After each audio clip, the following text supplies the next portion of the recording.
নমস্কাৰ বন্ধুসকল, আপোনালোকৰ মাজলৈ আকৌ নতুন এটা ভিডিঅ'লৈ আগবাঢ়িছোঁ। ভিডিঅ'টো স্কিপ নকৰাকৈ সম্পূৰ্ণ শেষলৈ চাই থাকিব, কিয়নো মোদী চৰকাৰে জাৰি কৰিলে 25টাকৈ নতুন নিয়ম। হয়, নতুন বছৰত কিন্তু 25টাকৈ নতুন নিয়ম জাৰি কৰিছে। হয়, আপোনালোকে চাইছে এক ডাঙৰ খবৰ, এক গুৰুত্বপূৰ্ণ খবৰ। আজিৰ পৰা দেশৰ কোটি কোটি জনতাই মানি চলিব লাগিব 25টাকৈ নিয়ম। মোদী চৰকাৰে জাৰি কৰিছে এই 25টাকৈ নিয়ম। এই নিয়মসমূহ কি আপোনালোকে সবিশেষ জানি লওক।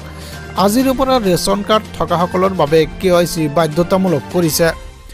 আয়ৰ সীমাও পৰিৱৰ্তন মোদী চৰকাৰৰ। ইফালে চহৰ অঞ্চলৰ লোকৰ বাৰ্ষিক আয় 3 লাখ টকা হ'লে ৰেচন কাৰ্ড নাপাব।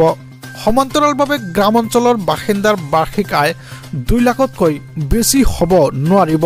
ইফালে আজিৰ পৰা পেঞ্চনৰ ক্ষেত্ৰত আহিল নতুন নিয়ম। হয়, নতুন নিয়মেৰে কিন্তু পেঞ্চন আৰম্ভ হ'ল। ভাৰতৰ যিকোনো বেংকতে ধন উলিয়াব পাৰিব পেঞ্চনাৰসকলে।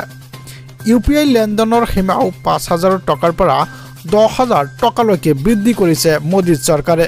ইফালে প্ৰতিজন কৃষকক 1,60,000 টকাৰ পৰিৱৰ্তে 2 লাখ টকালৈকে গেৰাণ্টিবিহীন ঋণ প্ৰদান কৰিব। বৃদ্ধি কৰা হ'ব কৃষি ঋণৰ গ্যাৰাণ্টি। এই কথা মোদী চৰকাৰে জাৰি কৰিছে। চৰকাৰী সুবিধা লাভ কৰাৰ ক্ষেত্ৰত আধাৰ কাৰ্ড, পান কাৰ্ড বাধ্যতামূলক কৰা হৈছে। ইফালে মোবাইলত ভইচ কলিং ব্যৱস্থাৰ বাবেও সস্তীয়া কৰা হৈছে পেকৰ সীমা।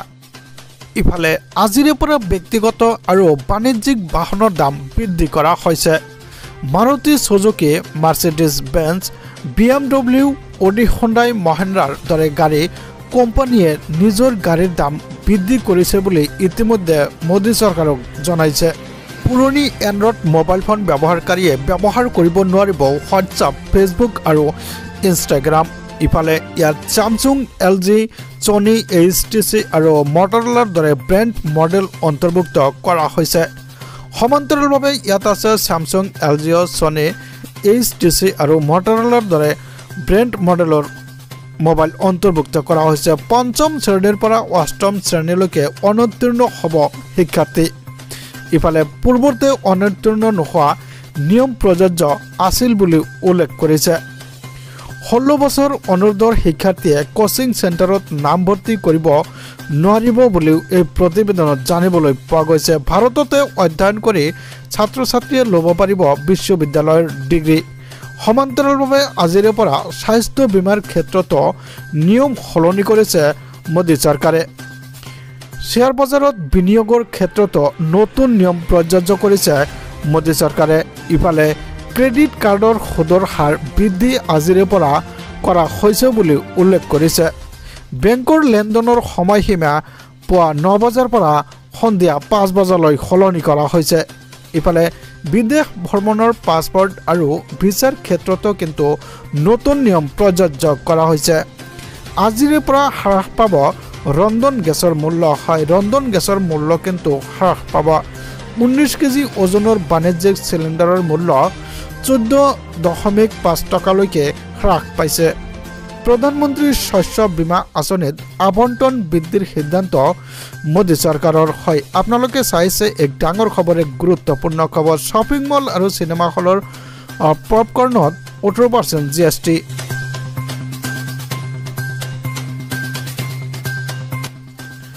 হয়, আপোনালোকে চাইছে এক ডাঙৰ খবৰ, এক গুৰুত্বপূৰ্ণ খবৰ। GST 18% লৈকে কৰা হৈছে মোদী চৰকাৰে। হয়, মোদী চৰকাৰে এক বৃহৎ সিদ্ধান্ত গ্ৰহণ কৰিছে। 25টাকৈ নিয়ম প্ৰযোজ্য কৰিছে মোদী চৰকাৰে। কি এই 25টাকৈ নিয়ম ইতিমধ্যে আপোনালোকে কিন্তু দেখিবলৈ পাইছে। এই 25টা নিয়ম প্ৰযোজ্যৰ মাজতে কিন্তু জনসাধাৰণে চলিব লাগিব। হয়, বাণিজ্যিক গেছ চিলিণ্ডাৰৰ মূল্য কিন্তু হ্ৰাস কৰা হৈছে। 14 টকা 50 পইচালৈকে কিন্তু গেছ চিলিণ্ডাৰৰ মূল্য হ্ৰাস কৰা হৈছে বুলি ইতিমধ্যে জানিবলৈ পোৱা গৈছে। চহৰ অঞ্চলৰ লোকৰ বছৰেকত 3 লাখ টকা আয় থাকিলে কিন্তু ৰেচন কাৰ্ড নাপাব। গ্ৰাম অঞ্চলৰ বাবে 2 লাখ টকাৰ বেছি যদি আয় আছে তেনেহ'লে সেই পৰিয়ালে ৰেচন কাৰ্ড নাপাব। পেঞ্চনাৰ কৰ্মচাৰীসকলৰ বাবে এক ভাল খবৰ। ভাৰতৰ যিকোনো বেংকৰ পৰা পেঞ্চনৰ ধন উলিয়াব পাৰিব।